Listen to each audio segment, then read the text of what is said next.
একটু হোশ করে কথা বলো। আমি আহমদ রাজার মতো আদনা হযরতের কথা বলছি না, দুনিয়ার সবচেয়ে বড় হযরত মুহাম্মদ রাসূলুল্লাহর কথা বলছি। মায়ের পেটে থেকে দুনিয়া দর্শন না করা, মায়ের পেটে থেকে দুনিয়ার অবস্থা না দেখা, এ উম্মতির বৈশিষ্ট্য। আর মায়ের পেটে থেকে জগৎ দর্শন করা মুস্তাফার বৈশিষ্ট্য। তো তোমরা মনে করছো মুহাম্মদ আরবি এখন মায়ের পেটে আছেন, দেখবেন কি করে? আল্লাহ পাক বলেন আ'লাম তারা, নবী তুমি কি দেখোনি? তুমি কি দেখোনি? আচ্ছা, দেখা দেখির কথা যখন আসছে তো এখানে আরো দুটো কথা শোনো। আল্লাহ তাবারক ওয়া তাআলা প্রত্যেক জনকে দুটো করে চোখ দিয়েছেন। মানুষ তো লক্ষ কোটি, কিন্তু আমি কেবলমাত্র 18,000 আলামের কথা বলছি। যদি এদের দুটো করে চোখ ধরা হয় তো 18,000 আলামের 36,000 চোখ। তো আল্লাহ তাবারক ওয়া তাআলা আদম থেকে নিয়ে ঈসা পয়গম্বর পর্যন্ত দুনিয়ার জমির নবী ও রাসূল সবাইকে পাঠিয়েছেন, কিন্তু কাউকে এমন চোখ দেননি যে চোখ দিয়ে খোদা দর্শন হবে। 18,000 সৃষ্টি, 18,000 আলামের 36,000 চোখের মধ্যে এমন কোন চোখ নেই যে চোখ দিয়ে খোদা দর্শন হবে। খোদা দেখার জন্য আল্লাহ পাক দুটো চোখ তৈরি করেছিলেন, আর ওই দুটো চোখ না আদমকে দিয়েছেন, না নূহকে, না দাউদকে, না সুলাইমানকে, না আইয়ুবকে, না ইসহাককে। খোদা নিজের জাত, নিজের তাজাল্লি, নিজের নূরানিয়ত, নিজের ওয়াহদানিয়তকে দেখার জন্য দুটো চোখ তৈরি করে মুস্তাফার বডিতে সেট করে দিয়েছেন। মাওয়াহিবুল্লাহ দুনিয়া রিওয়ায়াতে রাসূল বলছেন রাআইতু রাব্বি মাররাতাইন, আমি আমার খোদাকে দুবার দেখেছি। মাররাতান বিল বাসার, একবার এই চোখ দিয়ে, মাররাতান বিল ফুয়াদ, একবার কলবের চোখ দিয়ে। আর সহিহ হাদিসে রাসূল বলছেন রাআইতু রাব্বি আযজা ওয়া জাল্লা ফি আহসানি সূরা ফাওয়াদা কাফফাহু বাইনা কিতফাইয়া ওয়া ওয়াজাদতু বারদাহা বাইনা সাদিয়াইয়া ফাআলিমতু মা ফিস সামাওয়াতি ওয়া মা ফিল আরদ। আমি মুস্তাফা আমার খোদাকে সুন্দর কুদরতি চেহারাতে দর্শন করেছি। খোদার দুইটা কুদরতি হাতকে রাখা হয়েছে কাঁধের উপরে, খোদার হাতের ঠান্ডাকে অনুভব করেছি সিনা দ্বারা। ফালিম তো আমি জেনে গিয়েছি মা ফিস সামাওয়াতি ওয়া মা ফিল আরদ, আকাশ জমিনে যা আছে সব। আচ্ছা, রাসূল মেরাজের রাতে কোথায় গিয়েছিলেন? মাকান পার করে লা মাকান, তাই তো গিয়েছিলেন। রাসূলের নজর কোথায় থাকতো? দুনিয়াতে এয়ারপোর্ট হোক, রেল স্টেশন হোক, বর্ডার হোক, আমাদের সমাজে বর্তমান মডার্ন সায়েন্সের যুগে মেশিন বের হয়েছে। আপনার ব্যাগের মধ্যে কি আছে, ব্যাগের চেন খোলার দরকার নেই, উপর থেকে মেশিন ঠেকিয়ে বলে দেবে ও। যদি উপরের মেশিন থেকে সাকসেস না হয়, স্ক্যানার মেশিনের মধ্যে ব্যাগটা রেখে দিলে ও সমস্ত কিছু ওখানে স্ক্যানেও দেখতে পাবে। কিন্তু দুনিয়াতে এমন কোন আল্ট্রাসাউন্ড মেশিন কি তৈরি হয়েছে যে মেশিন দ্বারা আপনার ভিতরে ঈমান আছে কি কুফর এটা বলে দেবে? দুনিয়াতে এমন কোন মেশিন কি তৈরি হয়েছে আপনি জান্নাতি কি জাহান্নামী এটা বলে দিবে? না, দুনিয়াতে এমন কোন স্ক্যানার বের হয়নি যার দ্বারাতে আপনার ঈমান আর কুফর যাচাই করা যায়। এমন করে স্ক্যানার নেই যার দ্বারাতে আপনার জান্নাতি না জাহান্নামী কোন সার্টিফিকেট আপনি পাবেন সেটা দেখে নেবে। কিন্তু আল্লাহ তাবারক ওয়া তাআলা রাসূলকে আল্লাহ পাক এমন চোখ দিয়েছিলেন। সরাসরি হাদিসের মধ্যে আসুন, আমার রাসূল জুমার দিনে মসজিদে নববীতে বক্তব্য রাখছেন। হঠাৎ করে মাহফিলে বলছেন উখরুজ ইয়া ফুলান ফা ইন্নাকা মুনাফিক, এই লোকটা বের হয়ে যা তুই মুনাফিক, এই লোকটা বের হয়ে যা তুই মুনাফিক। হাত্তা উদ্দা 36 রাজুলা, 36 জন লোককে আল্লাহর রাসূল জুমার দিনে মুনাফিক মুনাফিক মুনাফিক মুনাফিক বলে মসজিদ থেকে বের করে দিয়েছেন।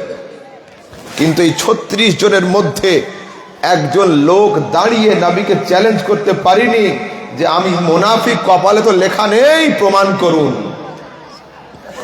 নেফাক কাকে বলে?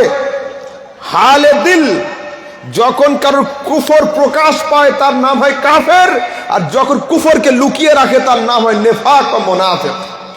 গোপন কাফেরের অপোজিট নাম হলো মুনাফিক। তো দুনিয়ার কোনো স্ক্যান বের হয়নি যে ও নেফাক বা কুফরকে ধরবে, কিন্তু আল্লাহ পাক মুস্তাফাকে এমন নজর দিয়েছিলেন, মুস্তাফা শুধু চেহারা নয়, মুস্তাফা হালে দিল পর্যন্ত দেখতে পেতেন। ইমামে আহলে সুন্নাত আলা হযরত সরকার মেরাজের রাতে আরশকে ওভারটেক করেছেন রাসূল, আর জুমার দিনে কাফেরদের সিনার ভিতরে কি চলছিল ওটা দেখে নিয়েছেন। এই দুটো হাদিসের দিকে তাকিয়ে আলা হযরত সরকার লিখছেন कि सारे अर्श पर है तेरी गुजर, दिले फर्श पर है तेरी नजर, मलकूत मुल्क में कोई शय नहीं वो जो तुझ पे आया नहीं। आए मुस्तफा, मेराजेर राते তুমি আসমান, জমিন, লৌহ কলম, সূর্য চন্দ্রকে পার করে মাকান শুধু নয় লামাকানকে ওভারটেক করেছো, আর জুমার দিনে কাফেরদের অন্তর জমিতে হাল চষে দিয়েছো। আর তুমি মেরাজের রাতে খোদাকে বেহিজাব দর্শন করেছো। তো যে খোদাকে বেহিজাব দেখতে পায় ওর চোখে দুনিয়াতে গায়েব বলে কিছু থাকতেই পারে না, ওর চোখে গায়েব বলে কিছু থাকতেই পারে না। আসুন একটু আগের দিকে যাই। আল্লাহ তাবারক ওয়া তাআলা কোরআনে কারীমের মধ্যে বলছেন ওয়ামা হুয়া, এবং তিনি আলাল গায়বে, গায়েবের সংবাদ বলতে বেদানিন, কৃপণ নহেন। এই হুয়া মানে কে? মাদ্রাসা যারা তালিব ইলম আছো তোমরা জানো, সানিয়াতে যারা পড়ো, হুয়া হুমা হুম হা হুমা হুন্না কা কুমা কুম কে কুমা কুন্না আছে না, আনা নাহনু, হ্যাঁ? তো হুয়া মানে তিনি। এই তিনি কে? এবং তিনি গায়েবের সংবাদ বলতে কৃপণ নহেন। এই তিনি কে? I want to know about হুয়া। আমি জানতে চাইছি যে হুয়া মানে কি। এই আয়াতের ব্যাখ্যাতে কিছু মানুষ লিখছেন হুয়া মানে হচ্ছে আল্লাহর জাত, কিছু মুফাসসির লিখছেন হুয়া মানে হচ্ছে মুস্তাফার জাত। তো আমার ঝামেলা আল্লাহ কি নবী এটা নিয়ে ঝামেলা নয়, চাই আল্লাহ হোক চাই নবী হোক, কোয়ালিটি কিন্তু একটা, গায়েবের সংবাদ বলতে কৃপণ নয়। চাই আল্লাহ হোক চাই নবী হোক, কোয়ালিটি একটাই, গায়েবের সংবাদ বলতে কৃপণ নয়। কৃপণ কাকে বলা হয় আর কৃপণ কাকে বলা হয় না? যে লক্ষ কোটি টাকার মালিক অথচ কাউকে দেয় না, এর নাম হলো কৃপণ। মাল সম্পদ থাকার নাম ধনী, আর যে দান করে তার নাম হলো দেনেওয়ালা, যে দেয় না তার নাম হলো কৃপণ। তো কোয়ালিটি একটাই, এই তিনি যেই হোক না কেন বৈশিষ্ট্য একটাই, এই গায়েবের সংবাদ বলতে কৃপণ নহেন। তো তিনি মানে যদি আল্লাহ হয় তাহলে অনুবাদ হবে এবং আল্লাহ গায়েবের সংবাদ বলতে কৃপণ নহেন। আর যদি বলা হয় তিনি মানে নবী, তাহলে অনুবাদ হবে এবং নবী গায়েবের সংবাদ বলতে কৃপণ নহেন। তো যদি আমার কোনো ভাই আমার সঙ্গে যুক্তিতর্কে আসে যে এই আয়াতে আল্লাহ নিজের কথা বলেছেন আল্লাহ গায়েবের সংবাদ বলতে কৃপণ নহেন, আমি বললাম তবুও নবীর ইলমে গায়েব সাবিত। যদি বলেন নবী গায়েবের সংবাদ বলতে কৃপণ নহেন, তবুও নবীর ইলমে গায়েব সাবিত, দুটো হালাতেই সাবিত। কি করে? যদি কেউ বলে আল্লাহ গায়েবের সংবাদ বলতে কৃপণ নয়, আমার ভালো লাগবে। কেন? আমি সেই আল্লাহর বান্দা যে আল্লাহ গায়েবের সংবাদ বলতে কৃপণ নয়। যদি কেউ বলে নবী গায়েবের সংবাদ বলতে কৃপণ নয়, তবুও আমি সন্তুষ্ট, আমি সেই নবীর উম্মতি যে নবী গায়েবের খবর বলতে পারে। তুমি চাই এদিকে যাও এদিকে যাও, আকীদা আমি যেটা বলবো সেটাই প্রমাণিত হবে। যদি এই আয়াতের ব্যাখ্যা করো যে আল্লাহ গায়েবের সংবাদ বলতে কৃপণ নহেন, তাহলে নিশ্চয়ই আল্লাহ কিছু গায়েবের খবর জানিয়েছেন। তো আল্লাহ কাকে জানিয়েছেন? শিলিগুড়ি দার্জিলিং এর লোককে আল্লাহ জানিয়েছেন গায়েবের খবর। আরে আল্লাহর যে সবচেয়ে কাছে ছিল তাকে জানিয়েছেন, আর আল্লাহর সবচেয়ে কাছে যিনি থাকে তার নাম হলো মুহাম্মাদুর রাসূলুল্লাহ। তুমি যেদিকেই যাও প্রমাণ সেটাই হবে যেটা সুন্নিদের আকীদা, ওটাই। তুমি যেদিকেই যাও। আসুন একটু আগের দিকে যাই। এখন প্রশ্ন হলো এই, যুবকরা শোনো, তোমরা তো অনেক কিছু শুনছো, অনেক কিছু বুঝছো, কিন্তু হাকিকাতে হাল থেকে তোমরা অনেক বেখবর। আমার সমাজের আজ এই অবস্থা কেন? এডুকেশন, নলেজ, জ্ঞান, শিক্ষা দীক্ষায় আমরা পিছিয়ে আসছি। হাতের মার এর মলম পাওয়া যায়, ওষুধ পাওয়া যায়। জোরে চোট লাগলো, কেউ ডান্ডা দিয়ে ঠান্ডা করলো, এর ওষুধ হয়।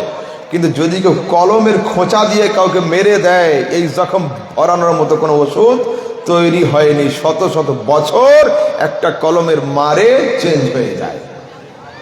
পাস লিখতে যতটা কালি খরচ হবে, ফেল লিখতে ততটাই কালি খরচ হয়। কিন্তু হেডমাস্টার ওই শুধু ফয়েক আর ল লিখে দিলে ছেলেটার একটা বছর নষ্ট হয়ে যায়। তো কলমের মার হলো খুব বড় মার। সেই জন্য আমাদের প্রত্যেককে কলমকার হতে হবে, প্রত্যেককে কলমের মাস্টার হতে হবে, শিখতে হবে। তো আসুন আগের দিকে যাই। প্রশ্ন হলো এই, আমার সমাজে কিছু যুবক ভাই তারা বলছেন, পারা নাম্বার 29 সূরা জিন আয়াত নাম্বার 26 এর মধ্যে আছে, আলিমুল গায়বে ফালা ইউযহিরু আলা গায়বিহি। আল্লাহ হলেন আলিমে গায়েব, তিনি গায়েব প্রকাশ করেন না। হলো। অন্য আয়াতে আছে, কুল লা ইয়ালামু মান ফিস সামাওয়াতি ওয়াল আরদি আল গায়বা ইল্লাল্লাহ।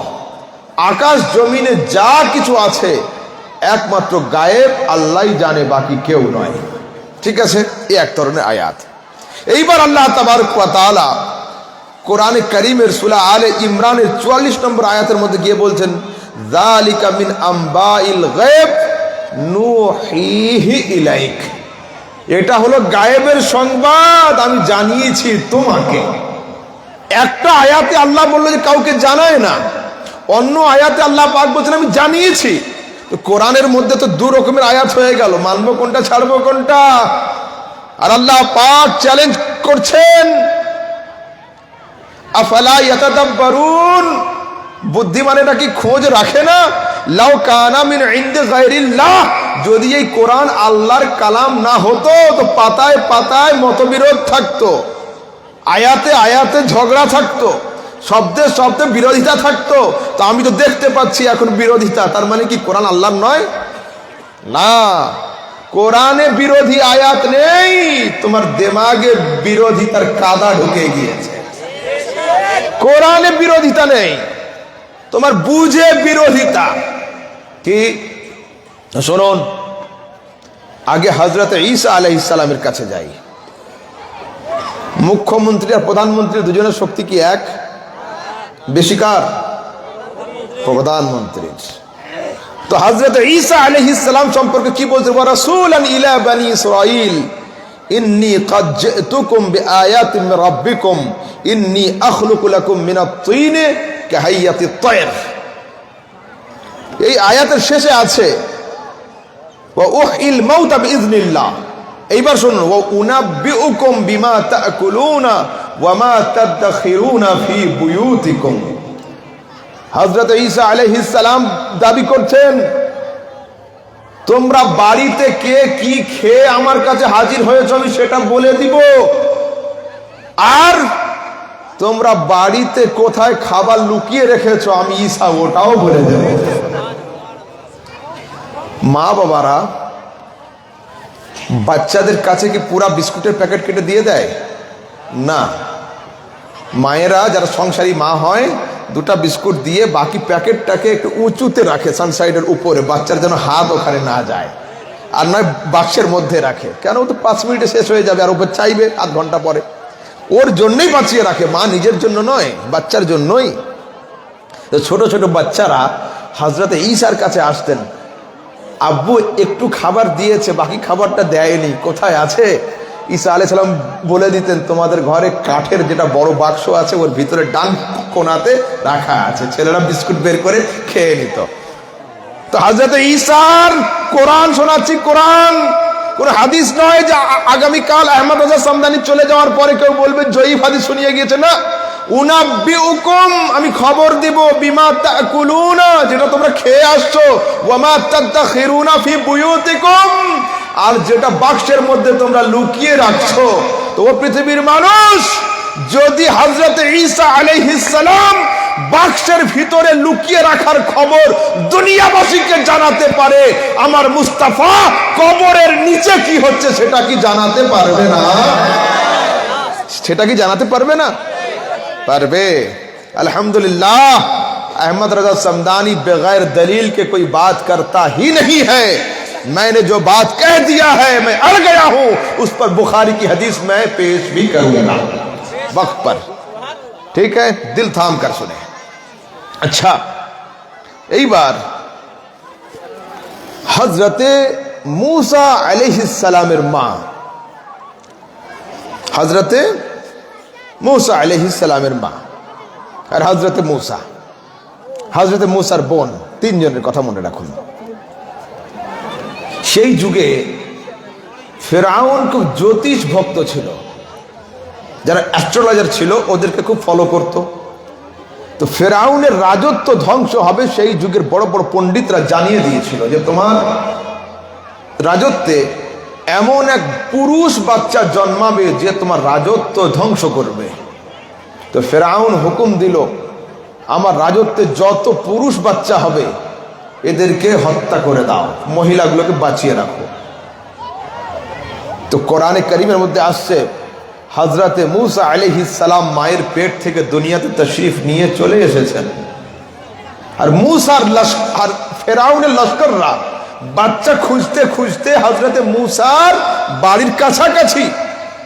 আল্লাহ পাক বলছেন, মূসার মা শোনো, যদি তোমার বাড়িতে লস্কর ঢুকে যায় আর তুমি ভয় পাও, বাচ্চাটাকে একটা কাঠের সিন্ধুকে নিয়ে নদীতে ভাসিয়ে দিও, নদীতে ভাসিয়ে দিও। বলুন আপনি, যদি কোনো চোর কোনো মায়ের কোল থেকে বাচ্চাকে ছিনিয়ে নিতে যায় তো মা কি বলবে? বাচ্চাটা তোমরা মেরে ফেলো না, আমার হাতে দাও, আমি বাচ্চাটাকে জবাই করে দিচ্ছি, বলবে কোনো মা? না, মা অনুরোধ করবে যে ঠিক আছে বাচ্চা আমাকে দিতে হবে না, নিয়ে যাও, কিন্তু বাচ্চাটাকে আমার সামনে হত্যা করো না, চেষ্টা করো বাচ্চাটা বাঁচিয়ে রাখা। আমি না থাকি না থাকবো, বাচ্চা যেন আমার থাকে। তো এখানে আল্লাহ পাক কি বলছেন? ওই দুধের শিশুকে বক্সের মধ্যে রেখে পানির স্রোতে ভাসিয়ে দিবে। তো এ তো বাচ্চা হত্যা করার উল্টো রাস্তা। হযরতে মূসা আলাইহিস সালামের মা ওলিয়া ছিলেন, আল্লাহ তাবারক ওয়া তাআলার উপরে এতটা তাওয়াক্কুল ছিল। ইন্না ওয়াদাল্লাহি হাক্কুন, আরে আল্লাহ পাকের ওয়াদা হলো হক। আল্লাহ পাক বলছেন, মূসার মা ভয় করো না, আমি ওয়াদা করছি মূসাকে আমি তোমার কোলে ফিরিয়ে দেব। তুমি সমুদ্রে ফেলে দাও, আমি ফিরিয়ে দেব, ওয়াদা করছি আমি। হযরত মূসার মা ফেলে দিয়েছেন সমুদ্রে, কিন্তু ওনার বোন আস্তে আস্তে আস্তে আস্তে চর নিয়ে দেখছে এই বাচ্চাটা যাচ্ছে কোথায়, সিন্ধুকটা যাচ্ছে কোথায়। বাচ্চাটা আস্তে আস্তে ছোট ক্যানেলে ভাসতে ভাসতে ভাসতে ভাসতে জানাবে ফেরাউনের রাজ দরবারে গিয়ে টক্কর খেয়েছে। সিপাহীরা বক্সটা খুলেছে, ফুটফুটে চাঁদের মতো বাচ্চা। ফেরাউনের স্ত্রী বাচ্চাকে দেখে নিয়েছে, মেয়ে ছেলে তো, বাচ্চা দেখে ওর মন লেগে গেছে যে এই বাচ্চা থাকবে। ফেরাউন আশ্চর্য হচ্ছে যে এই বাচ্চাকে হত্যা করতে, পুরুষ বাচ্চা। ওনার স্ত্রী বলতে হবে না, তো স্বামী স্ত্রীর মধ্যে ঝামেলা হচ্ছে। তো ফেরাউন একা রায় নিতে পারছে না, বড় বড় জ্যোতিষী গণৎকারদের ডাকা হয়েছে যে এখন আমার স্ত্রী বলছে বাচ্চা রাখবো, আর আপনারা তো বলেছেন পুরুষ বাচ্চা ধ্বংস করবে, তো হাল কি হবে? তো সমস্ত গণৎকাররা এক বাক্যে বলল, শুনুন, যদি বাচ্চা রাখতে চান বাচ্চার অগ্নি পরীক্ষা করতে হবে। তো কিভাবে? তা বলছে একটা প্লেটে আগুন রাখতে হবে আর আরেকটা প্লেটে সোনা রাখতে হবে। যদি এটা নর্মাল শিশু হয় তাহলে আগুনে হাত দিবে। আর যদি অসাধারণ মহাপুরুষ বাচ্চা হয় তো ও সোনাতে হাত দেবে। কেন? সোনা দামি জিনিস। যদি সাধারণ পুরুষ হয়, সাধারণ বাচ্চা হয়, তাহলে আগুনে হাত দিবে। তো একটা পাত্রে রাখা হলো সোনা, আর একটা পাত্রে রাখা হলো আগুন। আর হযরতে মূসা আলাইহিস সালামকে ছেড়ে দেওয়া হলো। হযরতে মূসা হাঙ্কুড়ি দিয়ে দিয়ে দিয়ে দিয়ে উনি আগুনে হাত দিলেন। সমস্ত রাজপ্রাসাদে খবর হয়ে গেল, না এই নর্মাল বাচ্চা, মহাপুরুষ নয়, রেখে দাও একে। এটা কাফেরদের নজর ছিল, মূসা নরমাল কেন আগুনে হাত দিয়েছে। কিন্তু আমাদের নজর ওখানে নয়, যেখানে কাফেরদের নজর শেষ হয় সেখানে মুস্তাফার গোলামদের নজর শুরু হয়। সেই যুগের কাফেররা দেখেছিল মূসা নরমাল কেন আগুনে হাত দিয়েছে। কিন্তু আহমদ রাজা সামদানি বলছে মূসা নরমাল নয়, মূসা সাধারণ নয়, অসাধারণ। কেন? আল্লাহ পাক বেটা ছেলের উপরে, পুরুষের উপরে সোনা ব্যবহার করা হারাম করে দিয়েছেন। সেই জন্য মূসা ছোট অবস্থায় কথা তো বলতে পারেনি, আওয়াজ তো করতে পারেনি, মা বলে ডাক তো দেয়নি, আব্বু বলে আওয়াজ তো দেয়নি, আমি অসাধারণ বলে দাবি তো করেনি। কিন্তু মূসা তো ছোট থেকে নবী হয়েছেন এবং তিনি পুরুষ ছিলেন, তাই নিজের হাতকে আগুনে জ্বালাতে বরদাস্ত করেছেন, কিন্তু আল্লাহর হারাম করা জিনিসকে ধরা বরদাস্ত করেন নাই। এর তারাতেই প্রমাণ যে হযরতে মূসা হচ্ছেন অসাধারণ বাচ্চা। কেন? আল্লাহ যেটা হারাম করেছেন সেটাতে উনি হাত দিবেন না, চাই হাত পুড়ে যায়, যাক। এবার আসুন আর একটু আগের দিকে যাই। ওয়া আওহাইনা ইলা উম্মে মূসা। আচ্ছা, তো হযরতে মূসা ফেরাউনের রাজপ্রাসাদে, ঠিক আছে, রাজপ্রাসাদে হযরতে মূসা আলাইহিস সালামের দুধের প্রয়োজন হয়েছে। বাচ্চা তো দুধ লাগবে, কান্না করছে। তো আগের যুগে দুধ মা পাওয়া যেত, ঠিক আছে। আপনাদের যারা বয়স্ক আছেন তারা জানবেন, আগে দুধ মা হতো, লালন পালনের জন্য একটু মা আসতো বয়স্ক করে। তো সেই যুগে বড় বড় দুধ মাকে আনা হলো, 1, 2, 10 করে। কোন মায়ের স্তনে হযরতে মূসার মুখ থাকছে না, কারোর দুধ নিচ্ছেন না, কান্না করেই যাচ্ছে। এই বাহানাকে সামনে রেখে হযরতে মূসার বোন ছদ্মবেশে হযরতে মূসা রাজপ্রাসাদে ঢুকে গিয়েছে। গিয়ে বলছে, শুনুন, আমাদের পাড়াতে একটা দুধ মা আছে, ওকে আনলে হয়তো বাচ্চা দুধ পান করবে। কিন্তু ওটা আসলে হযরতে মূসার মা, পরিচয় দিচ্ছে না, আমার মা বলছে না। আমাদের গ্রামে একটা মেয়ে আছে, ওর কাছে ভালো ভালো বাচ্চারা থেমে যায়, বলছে যাও এক্ষুনি নিয়ে এসো। অনেক দূরে বাড়ি, তা বলছে আমি এখান থেকে গাড়ি পাঠাচ্ছি, মেয়েটাকে উঠিয়ে আনো। হযরতে মূসার মা ছদ্মবেশে হাজির হয়ে গেলেন। কই দেখি দেখি কেমন বাচ্চা, কত কাঁদছে দেখি, হয়তো আমার দুধ পান করে বাচ্চা থামবে।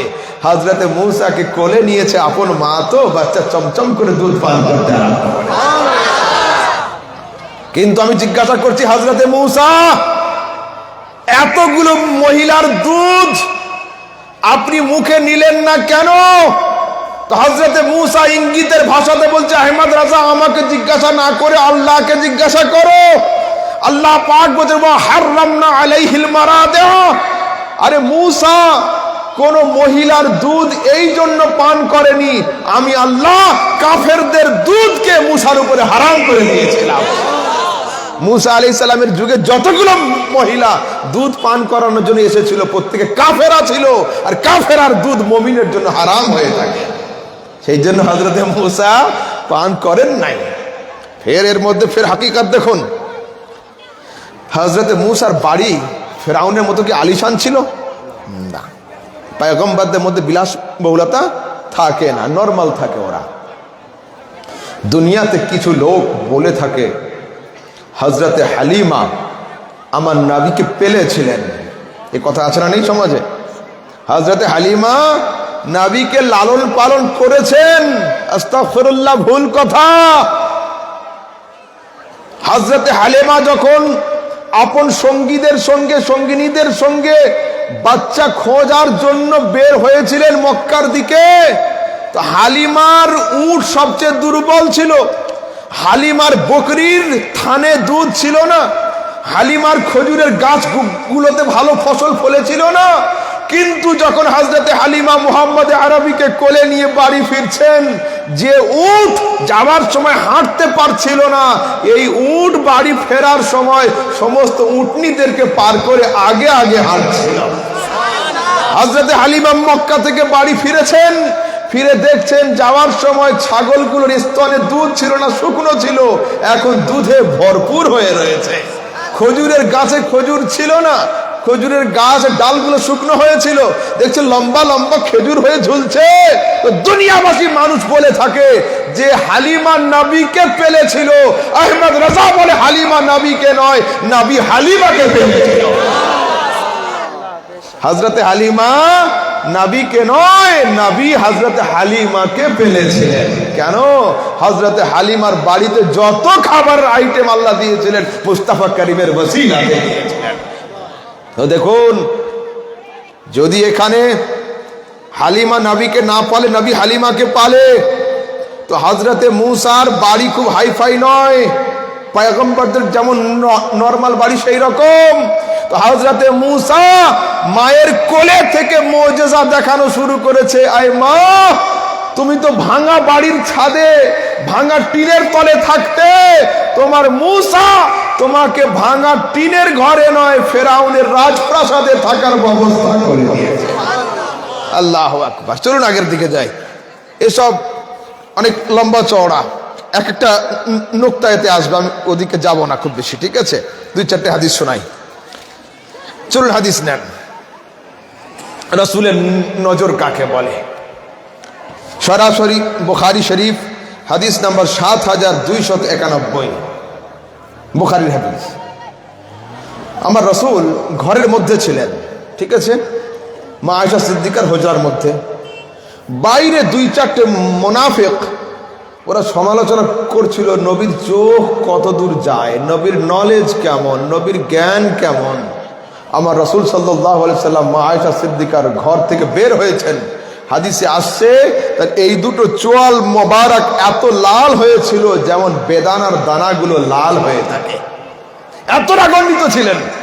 আর বারবার বলছিলেন সেই সমস্ত বদবখতের হাসর কি হবে, তাদের হাসর কি হবে, তাদের কিয়ামত কি হবে যারা আমার ইলম সম্পর্কে সমালোচনা করে।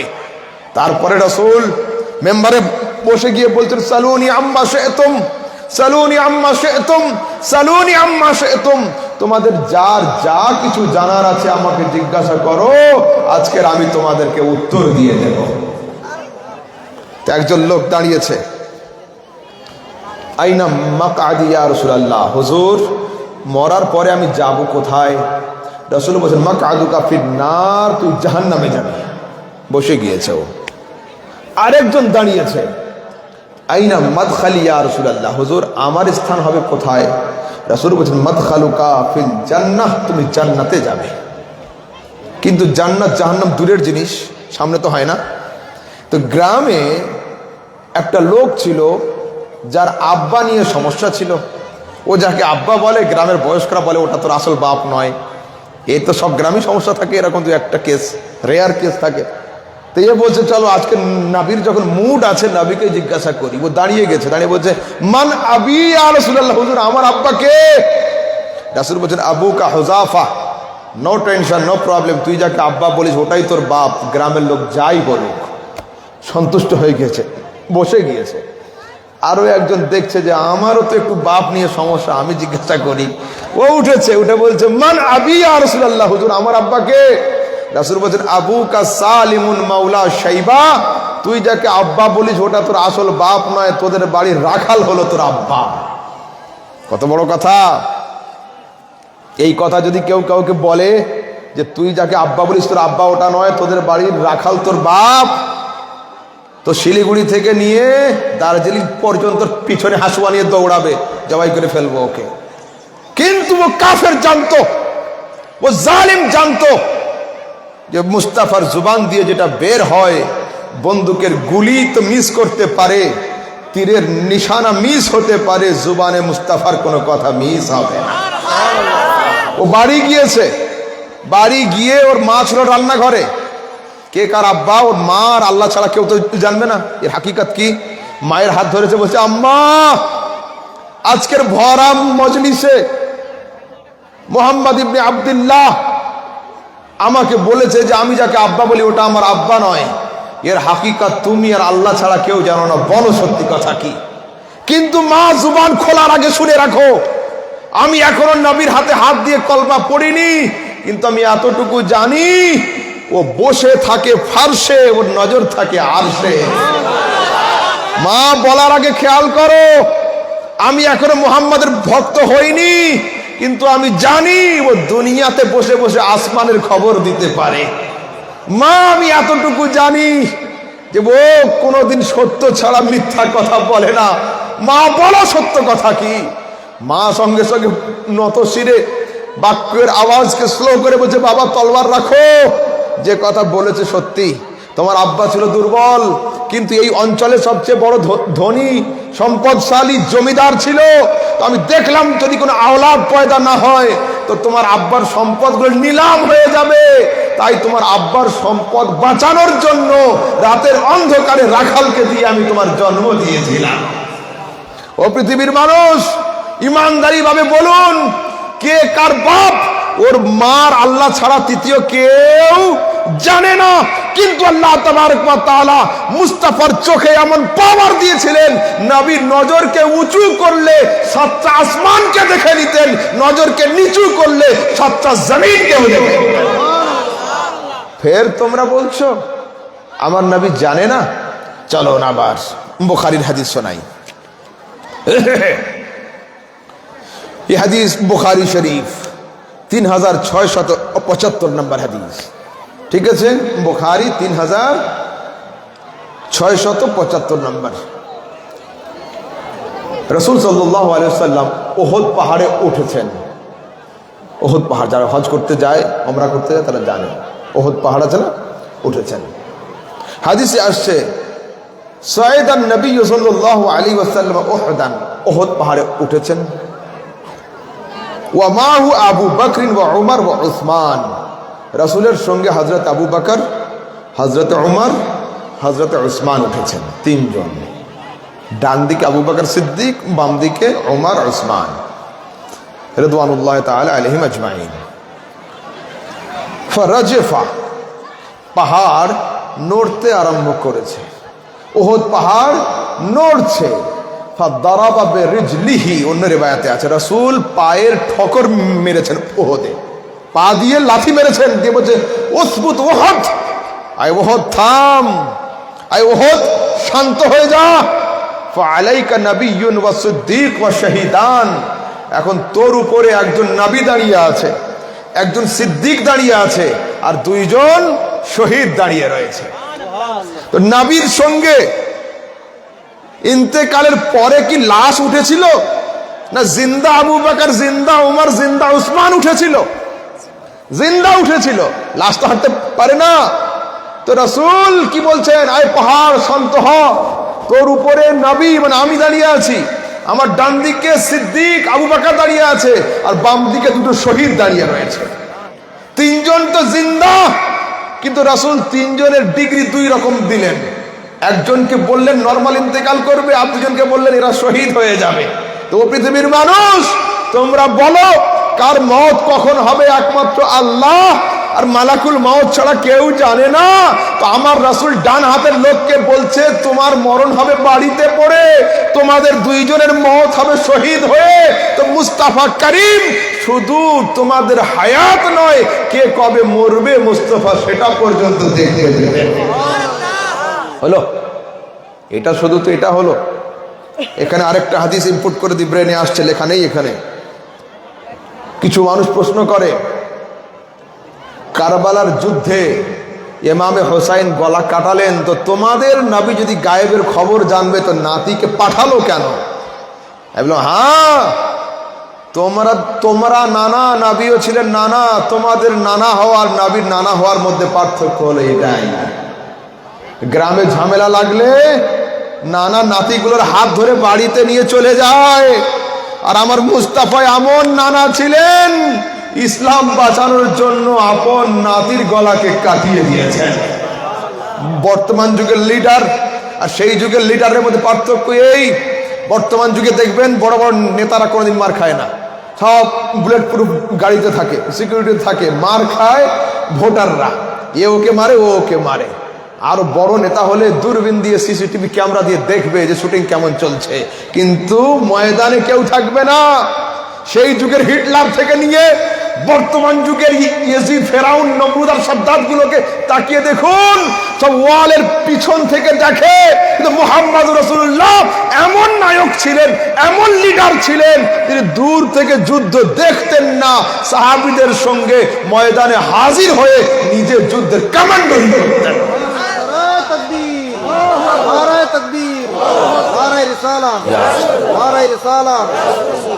তো পৃথিবীর মানুষ আপন নাতির মরণের খবর জানতেন না? জানতেন না?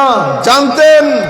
হাদিসে আছে নাজালা জিবরিল, হযরত জিবরিল আলাইহিস সালাম আসলেন, হযরত হাসান হুসাইন খেলা করছেন, হযরত জিবরিল বলছেন, ইয়া মুহাম্মদ ইন্না উম্মাতাক সাতাকতুল ইবনাকা হাযা ওয়া আওমা ইলাল হুসাইন, হুসাইনের দিকে ইঙ্গিত করে দেখাচ্ছে তোমার পরে তোমার উম্মতের একটা গোষ্ঠী একে শহীদ করবে। রাসূল বলেন ফাআতানি তুরবা, রাসূলের হাতে জিবরিল আলাইহিস সালাম এক মুঠো মাটি দিয়েছেন, মাটিটা নিয়ে নাকের কাছে লাগিয়ে বলছে, জিবরিল কোন মাটি তুমি দিলে? রিহ কারবিন ওয়া বালা, আর এই মাটি থেকে আমি কারবালার গন্ধ পাচ্ছি। কারবালা মানে কি? কার্বন মানে দুঃখ, বালা মানে বিপদ।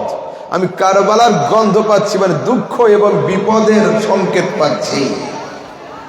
তো রাসূল মাটিটা নিয়ে হযরতে উম্মে সালমা, রাসূলের স্ত্রী ছিল না উম্মে সালমা, উম্মে সালমা হাতে দিচ্ছে, উম্মে সালমা রাখো, ইযা তাহাওয়ালাত হাযিহি তুরবাতু দামান ফা'লামি আন্নাবনি কদ কুতিল, এই মাটিটা ঠিক করে রাখো, শিশিতে রাখো, যত্ন করে রাখো, যেদিন তুমি দেখবে এই মাটি রক্তবর্ণে পরিণত হয়েছে, তুমি 100% জেনে যাবে আমার হোসাইন শহীদ হয়ে গিয়েছেন।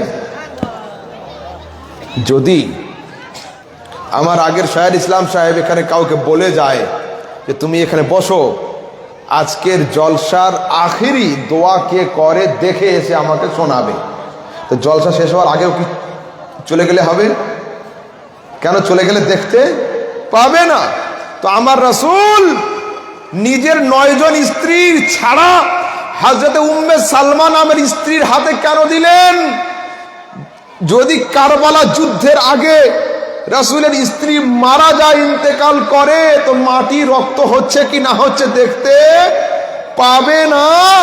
তো আমার রাসূল উম্মে সালমার হাতে মাটিটা জমা দিলেন এই জন্য, মুস্তাফার নজর দেখে নিয়েছিল যে কারবালা যুদ্ধের আগে উম্মে সালমার ইন্তেকাল হবে না, কারবালা যুদ্ধের আগে আজরাইল উম্মে সালমার বাড়িতে আসবে না, উম্মে সালমার ইন্তেকাল হবে না। ও পৃথিবীর মানুষ, তোমরা হুসাইনের শাহাদাতের খবর নবী জানতো কি জানতো না এটা জিজ্ঞাসা করছো? আরে আমার রাসূল নিজের স্ত্রীদের মধ্যে কারবালার আগে কে মরবে সেটাও জানতেন, কারবালার পরে কে মরবে সেটাও জানতেন, সেটাও জানতেন।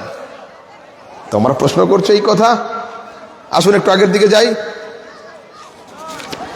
আর একটা হাদিস, যে হাদিসটা বললাম, রাসূল কবরের নিচের হালাত দেখেন, বুখারী শরীফ 1377-78 নম্বর হাদিস। রাসূল সাল্লাল্লাহু আলাইহি ওয়াসাল্লাম একদিন একটা ফাঁকা ময়দান দিয়ে হাঁটছিলেন, হঠাৎ থেমে গেলেন, যাওয়ার পরে সাহাবীদের বলছেন এইখানে দুটো কবর আছে, এইখানে দুটো কবর আছে, কিন্তু কবরের কোনো চিহ্ন ছিল না। তো কোনো সাহাবী প্রশ্ন করেনি, ইয়া রাসূলুল্লাহ এই ফাঁকা জায়গাতে কবর আছে আপনি কি করে বলছেন? কেন? রাসূল বলেছেন দুনিয়ার সব জায়গায় ভুল হতে পারে, মুস্তাফার জবানে কোনো ভুল হবে না। শুধু রাসূল কবর আছে বলেন নাই, রাসূল কি বলছেন? ইন্নাহুমা লা ইউআযিবান, এই দুইজনের উপরে খুব আযাব চলছে। তা আযাব হচ্ছে মানে প্রেজেন্ট, এখন হচ্ছে, কিন্তু আযাব কি ইন্তেকালের পরে কোনো মানুষের পাপ থাকে? মরার আগে যা করে যায় সেটার সাজা পায়। তাহলে যখন আযাব হচ্ছিল সেই সময় পাপটা তো ছিল না ওখানে, তাই না? রাসূল শুধু ওদের আযাবের কথা বলেন নাই, কি কারণে আযাব হচ্ছে মুস্তাফা সেটাও বলে দিয়েছেন। তো আযাব হচ্ছে প্রেজেন্ট, বর্তমান, যে পাপ করেছিল অতীত, আর এই আযাবটা কি করলে বন্ধ হবে এটা মুস্তাকবিল, ভবিষ্যৎ। মুস্তাফার নজর পাস্ট দেখে, প্রেজেন্ট দেখে, ফিউচার দেখে, অতীত দেখে, বর্তমান দেখে, ভবিষ্যৎ দেখে। সেই জন্য মুস্তাফা কি বলছেন শোনো, এদের আযাবগুলো খুব বড় কারণে নয়, তো কি কারণে? কানা ইয়াসআ বিন নামিমা, একজন লোক চগলখড়ি করত, আরেকজন লোক কি করতো? ওয়া আম্মাল আখার বা কানা লা ইয়াস্তাতিরু মিন বাউলিহি, আর একজন লোক পেশাব করার সময় সাবধান থাকতো না, পেশাবের ছিটা সব সময় গায়ে পড়তো। তো যে সময় আযাব হচ্ছিল সেই সময় তাদের আযাবের কারণ কিন্তু বর্ণিত ছিল না, বা ওইখানে হচ্ছিল না। ও কোন যুগে অপরাধ করে মরেছে, কবে ইন্তেকাল করেছে আল্লাহ পাক জানে। তো নবী আযাবও দেখেছেন, আযাবের কারণও দেখেছেন, এবং কি করলে, কোন অ্যান্টিবায়োটিক দিলে আযাব বন্ধ হবে মুস্তাফা সেটাও বলে দিয়েছেন। সাহাবীকে বলছেন যাও ওই সামনে খেজুর গাছ, খেজুর গাছ থেকে একটা ডাল পেড়ে নিয়ে এসো। ওই ডালটাকে চিরে রাসূল কবরের উপরে গেঁথে দিয়েছেন, আর বললেন এই সবুজ পাতাগুলো আল্লাহর জিকির করবে, আল্লাহর জিকিরের বরকতে মাইয়াতের কবরের আযাব কম হয়ে যাবে। তো রাসূল অবস্থা দেখেছেন, অবস্থা কেন হয়েছে সেটা দেখেছেন, আর এই রোগের কোনটা ওষুধ নবী সেটাও দেখেছেন। ঠিক আছে, এটা অনেক লম্বা চওড়া সাবজেক্ট, আমার তো আজকে এ সম্পর্কে আর আলোচনা নয়। আর 2-5 মিনিট অন্য একটা বিষয় আলোচনা করি, মন দিয়ে শুনুন, ঠিক আছে? আর 2-5 মিনিট একবার দরুদ শরীফ, আল্লাহুম্মা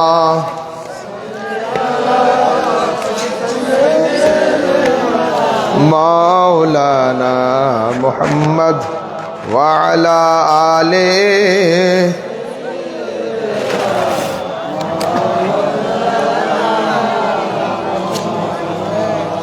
সাল্লাল্লাহু আলাইহি ওয়াসাল্লাম। দেখুন, দরুদ আর সালাম, দরুদ আর সালাম আপনারা আছেন মাশাআল্লাহ। আর দেখুন, আপনাদেরকে একটা কথা আমি বলি, যুবকরা শোনো একটু মন দিয়ে। আমি সবাইকে ইজ্জত করি, সবাইকে তাজিম করি, কিন্তু সমাজে যেটা ভুল ওটা আমাকে বলতেই হবে। বিষয়টা হলো এই, যদি কারোর কাছে আঙ্গুল না থাকে, আঙ্গুল, তাহলে আংটির জন্য ঝগড়া করে কোনো লাভ হবে? আঙ্গুল নেই, আংটি, হাত কাটা, ঘড়ি কেনা নিয়ে ব্যস্ত, ঠিক হবে? তো সুন্নিয়াতের ভিত মজবুত করতে হবে আগে, তবে তার উপরে 2 তলা 4 তলা হবে। যদি বিল্ডিং এর ফাউন্ডেশন মজবুত না থাকে তো 2-4 তলার উপরে দাঁড়াবে না। দেখুন, আমাকে সেই দূর থেকে ডাকা হলো, কিন্তু সকাল থেকে নিয়ে রাত 11টা 11:30 পর্যন্ত শুধু নাতখানি হলো। কেন? আমি নাতখানির বিরোধী নয়, আমি যেটা বলছি এটাও নাত, এটাও নাত। নাত মানে নবীর প্রশংসা, আমি নবীর প্রশংসা করছি। উচিত ছিল এই নাতগুলোর সময় একটু কমিয়ে দিয়ে আমাকে আগে বসানো, আবার আমার শেষ করে আবার নাত পড়ানো, তাহলে ব্যালেন্সটা বরাবর থাকতো। একসঙ্গে 1.5 ঘন্টা নাত না পড়িয়ে 1/2 ঘন্টা পড়িয়ে আমাকে দিতে হতো। দেখুন, এত ভারী মজমা ছিল। আমি যদি এক এক করে যদি তোমাদের জিজ্ঞাসা করি, নাতের কোন ছন্দটা তোমরা বুঝেছ আমার সামনে, ইমানদারি বলো দেখি, কে বলবে? বলো, নাতের কোন ছন্দ তোমরা বুঝেছ? একটা ব্যাখ্যা কেউ করে দাও না, হবে না। তো শুধু নাচানাচির নাম সুন্নিয়াত নয়। মসজিদে মসজিদে জানাজার পরে দোয়া নেই, মসজিদে আমিন জোরে আওয়াজ হচ্ছে, হাত এইখান থেকে এইখানে আসছে, ফরজ নামাজের পরে দোয়া বন্ধ হয়ে যাচ্ছে, আলহামদুলিল্লাহ এইগুলোর জন্যই আমাদের মতো ছোট মোটো মৌলবীর দরকার। মুফতি অনেক বড় কথা। আজকাল তো মঞ্চে যারা ওঠে মিনিমাম ডিগ্রি হচ্ছে আল্লামা আর মুফতি। আমি আল্লামাও নয়, মুফতিও নয়, ছোট মোটো মৌলবী আহমদ রাজা, বাস মৌলবী আহমদ রাজা। আমি আজ পর্যন্ত কোনোদিন যদি কেউ পারে কল রেকর্ড করে আমাকে শোনাক যে কেউ আমাকে ফোন করেছে মুফতি সাহেব বলছেন, আমি কোনোদিন আজ পর্যন্ত হ্যাঁ বলিনি যে আমি বলি আহমদ রাজা বলছি, বলুন। আজ পর্যন্ত না। মুফতি অনেক বড় কথা বাবু, মুফতি অনেক হাই লেভেলের জিনিস। আমি মুফতি নয়, ছোট মোটো মৌলবী। বিষয় হলো সুন্নিয়াতের হাল তো এই অবস্থা। আমাদের সমাজে এখন সবচেয়ে বড় পীর কে জানেন? সমাজে সবচেয়ে বড় পীরের নাম কি? মাওলানা মোবাইল। আর মাওলানা মোবাইলের 3টে খলিফা আছে, মাওলানা ইউটিউব, মাওলানা ফেসবুক আর হযরত মুফতি গুগল।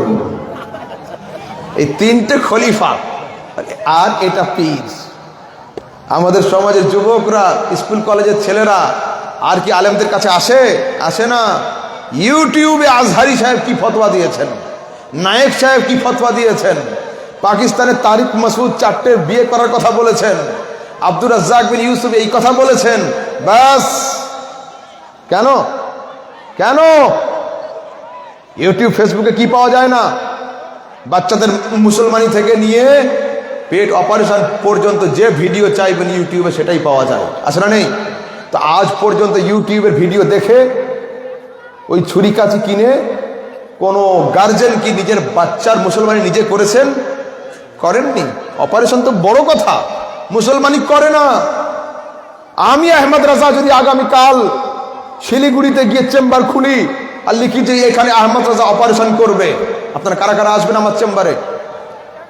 মোহাব্বতে বললে হবে না, ইমানদারি বলতে হবে। কেউ আসবে না। কেন?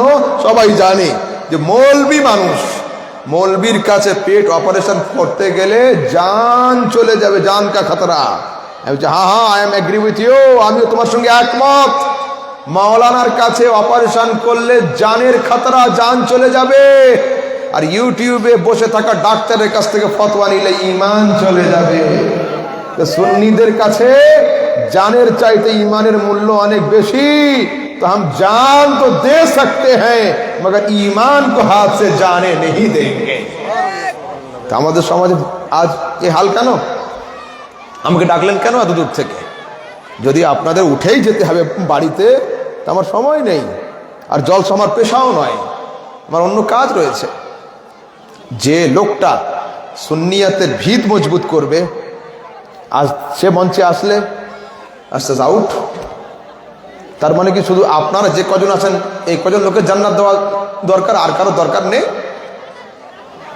খবরদার, আগামী দিনে আমি আসি বা অন্য কেউ আসুক বা ভালো আলেম যে আসবে, মুফতি হোক মাওলানা হোক, আপনারা টাইমটার দিকে খেয়াল রাখবেন। শীতের রাত 11টা 12টার সময় আমি বলছি আমার গরম হচ্ছে, ঠিক আছে, কিন্তু আপনারা নিচে আছেন আমি জানি। আলহামদুলিল্লাহ আমার দুটো অবস্থা আছে, আমি কোনো সময় আপনাদের কাছে বক্তা, কোনো সময় আবার আমার ওস্তাদের কাছে আমি শ্রোতাও থাকি, ঠিক আছে না? তো যারা নিচে থাকে তাদের কোমরে কত ঠান্ডা লাগে সেটাও আমার জানা আছে। তো আমি আপনাদের খুব লম্বা সময় আর নেব না, 2-3টা বিষয় আলোচনা করো 5-5 মিনিট করে, ঠিক আছে? একদম আপনারা রাজি তো? মিনিট 15, ঠিক আছে? মিনিট 15 একদম ঘড়ি ধরে, লম্বা চওড়ার দিকে যাব না।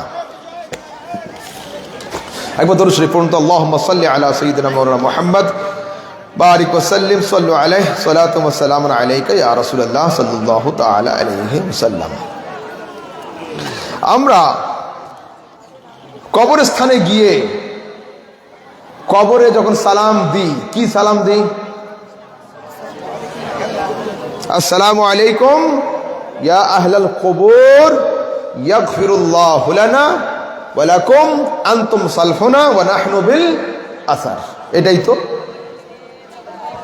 বাংলাদেশের আহলে হাদিস ভাইদের বড় আলেম মাওলানা আব্দুর রাজ্জাক বিন ইউসুফ সাহেব, উনি ইউটিউবে বয়ান ছেড়েছেন যে এই আনতুম সালফুনা আর আসসালামু আলাইকুম ইয়া আহলাল কুবুর এটা হুজুরদের বানানো দোয়া, এই দোয়া চলবে না, হাদিস কোরআনে নেই। আন্ধে কো বড়ি দূর কি সুঝি, আন্ধে কো বড়ি দূর কি সুঝি। নিজে দেখতে পায় না, আবার রাতের বেলা দার্জিলিং এর রাস্তা দেখানোর জন্য দায়িত্ব নিচ্ছে। আমার গাড়ির চাকা যদি পাংচার হয় তো আবার আমি গ্যাংটক গ্যাংটক করে চিল্লাবো, প্যাসেঞ্জার তুলবো? আরে নিজের গাড়ি বাড়ি যাবে কি ঠিক নেই, চাকা তো পাংচার রয়েছে। তো বেচারা নিজের চাকা পাংচার, ফের বলছে সুন্নিদের এটা চলবে না, জান্নাত যাবে তো আমার গাড়িতে ওঠো। আরে গাড়িটাকে হাওয়াটা দাও, ব্যান্ডেজ করো, গাড়ির টিউব ঠিক করো, টিউবলেস হলে যেটা করা সেটা করো।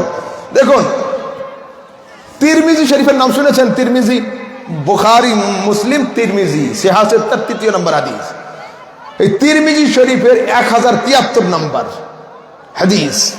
তিবরানি শরীফ মৌজম কবিরের 12613 নম্বর হাদিস। আল্লামা জিয়া মকদিসি আল আহাদিসুল মুখতারা কিতাবের মধ্যে এবং আহলে হাদিসদের পৃথিবীর সবচেয়ে বড় আলেম মাওলানা নাসিরউদ্দিন আলবানী হিদায়াতুর রুয়াত কিতাবের মধ্যে হাদিস নিয়ে আসছেন। عن ابن عباس قال مر رسول الله صلى الله عليه وسلم بقبور المدينة فأقبل عليهم بوجهه فقال, একদিন আমার রাসূল জান্নাতুল বাকির কবরস্থানের পাশ দিয়ে হাঁটছিলেন। জান্নাতুল বাকির দিকে এইভাবে করে গর্দানটা ঝোঁকালেন এবং পাঠ করলেন, আসসালামু আলাইকুম ইয়া আহলাল কুবুর আনতুম সালফুনা ওয়া নাহনু বিল আসার। সরাসরি তিরমিজি শরীফের হাদিস, এরা বলে হাদিসে নেই। তারপরে আমরা কি পাঠ করি? কালেমা লা ইলাহা ইল্লাল্লাহ মুহাম্মাদুর রাসূলুল্লাহ। এটা ইসলামের চাবিকাঠি। বাবা মা এবং ভাই আর ছোট বোন চারজনে গিয়েছে বিয়ে খেতে, দুটা গাড়িতে। বিয়ের ভোজ শেষ করে বোন আর ভাই গাড়ি 80-90 পিক আপ তুলে বাড়ি চলে এসছে। আর আব্বু আস্তে আস্তে আসবে, আব্বু আম্মু, কিন্তু চাবি আনতে ভুলে গিয়েছে। তো ওদের আগে আসা কোনো লাভ হবে? কেন, বাড়ির চাবি তো আব্বুর কাছে, তো ও না এলে খুলবেটা কে? তা আব্দুর রাজ্জাক বিন ইউসুফ সাহেব বলছেন, আমি 6 মাস ধরে গবেষণা করেও হাদিস কোরআনে লা ইলাহা ইল্লাল্লাহ মুহাম্মাদুর রাসূলুল্লাহ খুঁজে পাইনি। আরে ভাই, তোমার ফতোয়া দেওয়া দূরের কথা, ইসলামে ঢোকার তালার চাবি তো খুঁজে পাওনি, তুমি ঢুকেছো কি তো সেটাও সন্দেহ হয় আমার। যে চাবি খুঁজে পাইনি ও ঘরে ঢুকেছে কি করে বিশ্বাস করব? যদি ঢোকে তাহলে তালা ভেঙে চোরের মতো ঢুকেছে। লা ইলাহা ইল্লাল্লাহ মুহাম্মাদুর রাসূলুল্লাহ এর হাদিস কোরআনে খুঁজে পায় না, বড় আফসোস। আর আমার সমাজের সুন্নি যুবক ইউটিউব আর ফেসবুক দেখে দেখে তোমরা নিজেদের ঈমানকে ছুরি দিয়ে জবাই করছো। শুনে রাখো, সিহাসিত্তার মুসলিম শরীফের নাম শুনেছেন আপনারা? মুসলিম শরীফ ওয়াহাবি হোক, দেওবন্দি হোক, তাবলীগ জামাত হোক, লামাযাবি হোক, ফুরফুরা হোক, বেরালি হোক, সুন্নি হোক, এমন কোন মাদ্রাসা নেই যে মাদ্রাসাতে মুসলিম শরীফ পড়ানো হয় না। আমি কারোর বিরোধিতায় নয়, যেটা হক কথা সেটা বলছি। সব মাদ্রাসায় আছে মুসলিম শরীফ, এমন কোন মাদ্রাসা নেই মুসলিম শরীফ না পড়ে কোনো লোককে আলেম বলা হয়, এরকম হয় না। মুসলিম শরীফের মধ্যে সরাসরি একটা চ্যাপ্টার রয়েছে। চ্যাপ্টার কি আছে? বাবুল আমরে বিকিতালিন নাসে হাত্তা ইয়াকুলু লা ইলাহা ইল্লাল্লাহু মুহাম্মাদুর রাসূলুল্লাহ। সরাসরি সহিহ মুসলিমের মধ্যে চ্যাপ্টার রয়েছে। সিয়ার ও ইলামিন নুবালা কিতাবের মধ্যে আসছে, ওয়া কাযালিকা কালিমাতুল ঈমানে হিয়া কাউলু লা ইলাহা ইল্লাল্লাহ মুহাম্মাদুর রাসূলুল্লাহ। ঈমানের বাক্য হলো লা ইলাহা ইল্লাল্লাহ মুহাম্মাদুর রাসূলুল্লাহ। মারিফাতুত তাযকিরা ইবনুল কায়সারানির মধ্যে আসছে, কানা মাকতুবান ফি খাতামে সুলাইমান লা ইলাহা ইল্লাল্লাহ মুহাম্মাদুর রাসূলুল্লাহ। হযরতে সুলাইমান নবীর হাতে একটা আংটি ছিল, এই আংটির উপরে লেখা ছিল লা ইলাহা ইল্লাল্লাহ মুহাম্মাদুর রাসূলুল্লাহ। তারপরে তিবরানি শরীফ মুজাম আওসাত হুলিয়াতুল আউলিয়া ফাজাইলুস সাহাবার মধ্যে আসছে, কানা মাকতুবান আলা বাবিল জান্নাতে লা ইলাহা ইল্লাল্লাহ মুহাম্মাদুর রাসূলুল্লাহ। জান্নাতের মেন দরওয়াজাতে লেখা আছে লা ইলাহা ইল্লাল্লাহ মুহাম্মাদুর রাসূলুল্লাহ। তারপরে আহকামুল খাওয়াতিম ইবনে রাজাবের মধ্যে আসছে, ইত্তাখাযা আদম আলাইহিস সালাম খাতিমান নুকশা ফিহি লা ইলাহা ইল্লাল্লাহ মুহাম্মাদুর রাসূলুল্লাহ। হযরতে আদম আলাইহিস সালাম, আমার আপনার সবার আব্বা, আদি পিতা হযরতে আদম, নিজের আঙ্গুলে দেওয়ার জন্য আংটি তৈরি করেছিলেন। এই আংটির উপরে লিখিয়েছিলেন লা ইলাহা ইল্লাল্লাহ মুহাম্মাদুর রাসূলুল্লাহ। তারপরে চলুন মুস্তাদরাক হাকিমের মধ্যে হাদিস আসছে, লাকাদ খালাকতুল আরশা আলাল মা'i ফাস্তারাব ফাকাতাবা আলাইহি লা ইলাহা ইল্লাল্লাহ মুহাম্মাদুর রাসূলুল্লাহ ফাসাকান। আল্লাহ পাক আরশকে তৈরি করলেন এবং আরশকে ছেড়ে দিলেন পানির উপরে। এই আরশ পানির উপরে জাহাজ যেমন থাকে নড়তে আরম্ভ করলো, আরশ থামছিল না। আরশ মানে জাহাজ হালকা হয়ে গিয়েছিল। যখন দেখুন প্যাসেঞ্জার লোড থাকে গাড়ি নড়ে কম, প্যাসেঞ্জার ভর্তি হলে গাড়ি নড়ে কম, প্যাসেঞ্জার খালি হয়ে গেলে গাড়ি নড়ে বেশি। তো আরশ নড়ছিল, আরশের উপরে একটা কিল ঠোকার দরকার ছিল। তো আল্লাহ পাক বলছেন আরশের নড়ন বন্ধ করার জন্য আমি লিখে দিলাম লা ইলাহা ইল্লাল্লাহ মুহাম্মাদুর রাসূলুল্লাহ। তো আরশ থেমে গেল। তারপরে কানজুল উম্মালের মধ্যে একটা হাদিস আসছে, লাম্মা খালাকাল্লাহু জান্নাত আদনিন, আল্লাহ পাক জান্নাতকে তৈরি করলেন। এইবার আল্লাহ পাক বলছেন তাকাল্লামি, এই জান্নাত চুপ করে আছিস কেন, কথা বল। কালাত লা ইলাহা ইল্লাল্লাহ মুহাম্মাদুর রাসূলুল্লাহ, জান্নাত প্রথমবারে সাক্ষী দিয়েছিল লা ইলাহা ইল্লাল্লাহ মুহাম্মাদুর রাসূলুল্লাহ। বড় আশ্চর্য লাগে যুবক, শোনো, আমি তোমাদের ভাই, আমি তোমাদের ঈমান আকীদার পুখতগির জন্য আমি এইগুলো বলছি। আজানের মধ্যে, আজানের শেষে দোয়া আছে না নেই?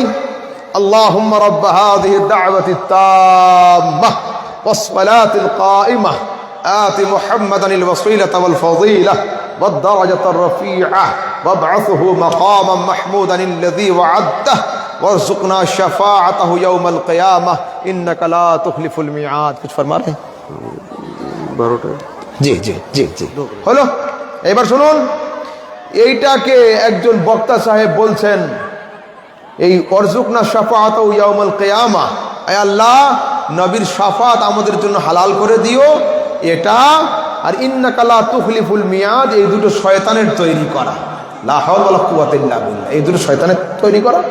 হ্যাঁ, সরাসরি কোরআনে কারীম সূরা আলে ইমরানের মধ্যে রয়েছে ইন্নাকা লা তুখলিফুল মিয়াদ।